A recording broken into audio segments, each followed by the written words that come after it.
Ngayon sa Quezon City, sa may Commonwealth, at syempre, ang Whoopie Pie na inyong binibida nga rin sa studio. Ito na, papakita natin kung paano ginagawa. Para siya yung sandwich cookies na nauso sa States, meron tayong Whoopie Pie. Isang pie-tastic na umaga hatid natin, mga kapuso mula rito sa Quezon City. At ito na, ginagawa na natin ang kanilang Whoopie Pie. Cookies yan, guys.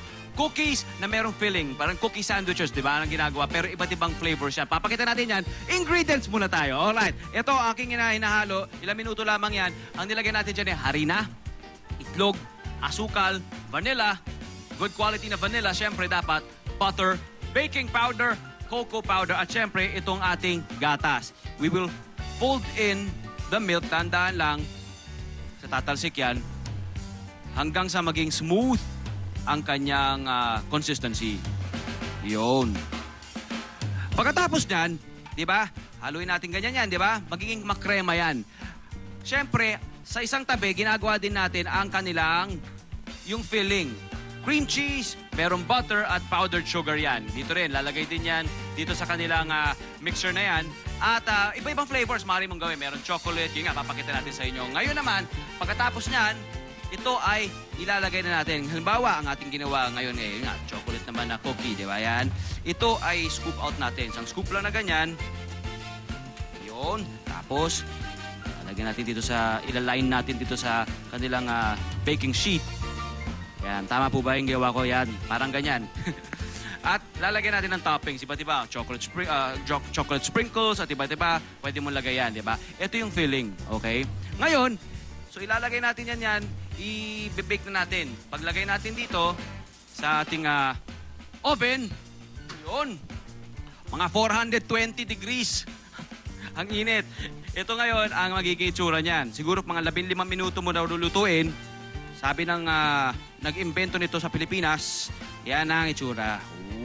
Pwede na kainin yan. But wait, there's more! Maaari pa natin pasarapin yan dahil lalagyan na natin yan ng filling. Ito si ate, nilalagyan na yan ng filling. So yung ating cookies ay lalagyan yan. Di ba? Pwede yan. Ngayon darating na Pasko, pang negosyo. Di ba?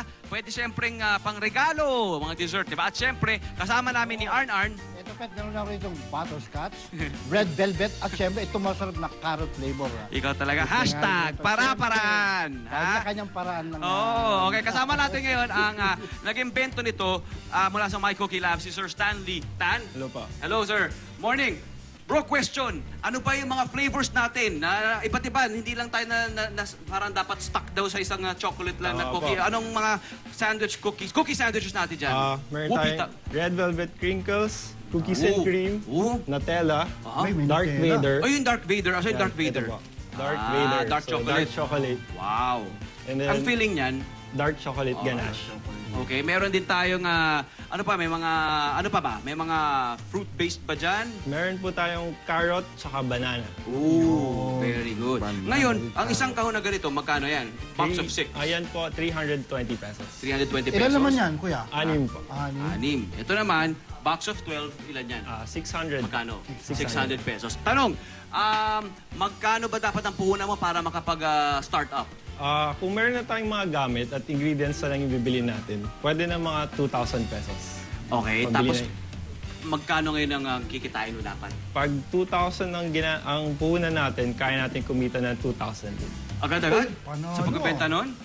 Ayos Very good Alright, ang shelf life naman ito? Pag naka-ref po, 2 weeks. Pag hindi naka-ref, 5 days.